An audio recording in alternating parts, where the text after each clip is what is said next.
So this was 2018, and this was, 2019, and this was my 48th deal for my Deal by Deal series. 48 out of? 98 or 99 so far. Today. So if you've got a couple of deals that you want me to look at, I can hit my 100th here real soon. But this was 6 years ago, and this was my 48th deal, so I've done 50 since then, I guess. So yeah. This was a property that I bought with my business partner that we're doing several together at the time. But when I first saw it, it was on the MLS, and an investor client of mine reached out and said, "Hey, let's go take a look at this property." This client likes nice things.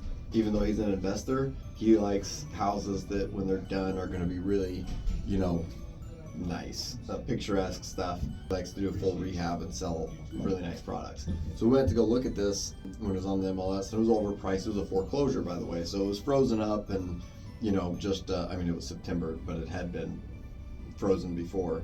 So we went and looked at it, and this property was weird. It looked like it used to be a mobile home, but I don't think it was. I think some guy pieced this thing together. But it was like long, like a single wide mobile home, and then built on next to it. And there were different levels, so there's like a step down from the left side of the house to the right side of the house. It was just weird. But it was actually framed, so I don't think it was originally a mobile.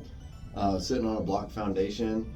It was a very weird looking house all the way through. And it had axe marks in the door when it was foreclosed on. The cabinets were ripped out. It was pretty garbage, especially for the price that they were originally asking, which I forgot what that was.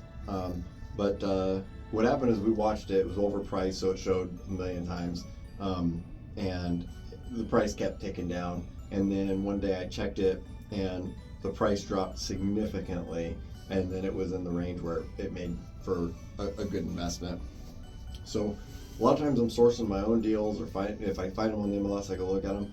This one I had already shown to a client, and so instead of just going and scooping it up after I showed it to this guy, even though it was a month or two before, I called him up and I'm like, "Hey, that property just dropped down, and I think they dropped it to 30 grand, and the house was rough."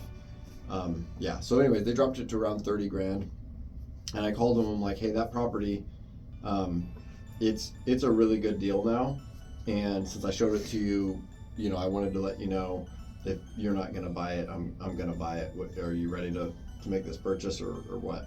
And he said no, which I was pretty sure he would say no, because this was not his style, but I didn't want to buy it and then be like, "What the heck, you didn't tell me that thing dropped in price since you showed it to me last." Yeah. So me and Scott bought it, my partner at the time, a Tyco deal, and we were going to use it as a typical Tyco deals where we sell it on owner finance when we're done. But we fixed this thing up.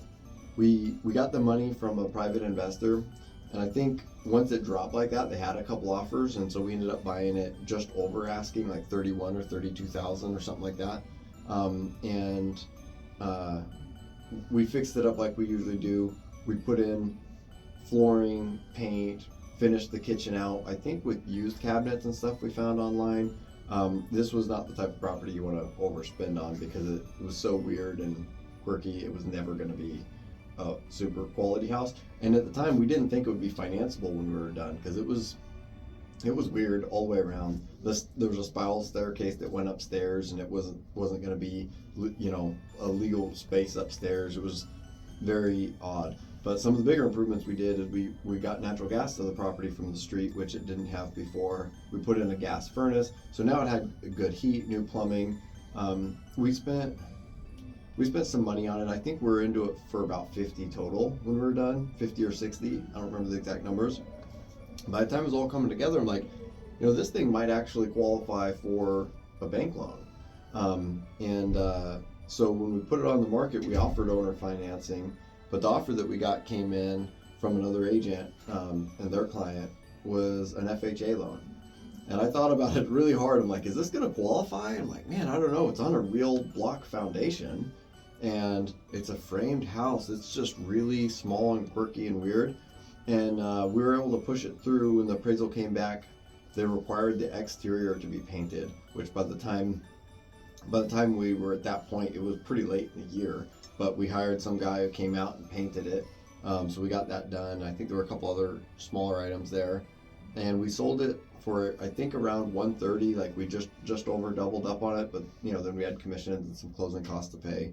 But we thought we'd carry that note, and we ended up selling it on FHA. So we just got cashed out when we were done with that project, which created a little bit of a complication because our investor, we borrowed 50 or 60, so we bought it for less, and ended up getting cash at closing to fix it. So we put that money back into it, the furnace and the natural gas and everything.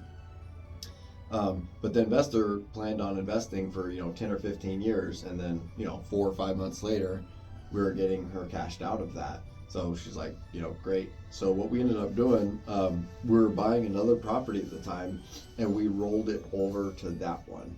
So I don't remember, I don't think we paid it off and then reinvested it. I think we just changed the collateral. Yeah. So instead of paying the loan off and creating a new loan, we did an amendment of some sort to the deed of trust and promissory note that changed the collateral from this legal address to the next legal address. So it was a pretty cool little deal, and then our money was still involved. And the same thing happened on the next one, which will be probably our next deal by deal or pretty soon. Same investor? Same investor, where we thought that we would sell it on owner finance and we didn't. And then so we've moved her money several times, but she keeps investing. She gets paid every month. She gets paid every month. Yeah, we just changed the collateral, and as long as it was 50 or 60 grand. So as long as it's invested in money that and a property that's worth more than that, super safe investment. Getting regular checks. She's done other deals with us, so she's pretty stoked to have her money coming in monthly. So thanks. Yeah, that was that one. Fun little quick flip, made 60 grand or whatever the numbers came out to. Right off the MLS, people say there's not deals there, but there are. A lot of people look at those type of properties and think, man, I don't, this is weird. It's in a medium neighborhood. I don't know. Well, it was a great opportunity.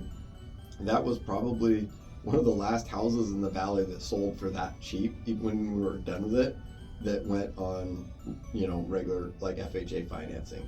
Because shortly after that, the property values just went up and up and up. Like, you're not finding something in Wasilla. What do you think that house is worth now? Do you know? It is still weird, but I'd say twice that. You sold it how many years ago?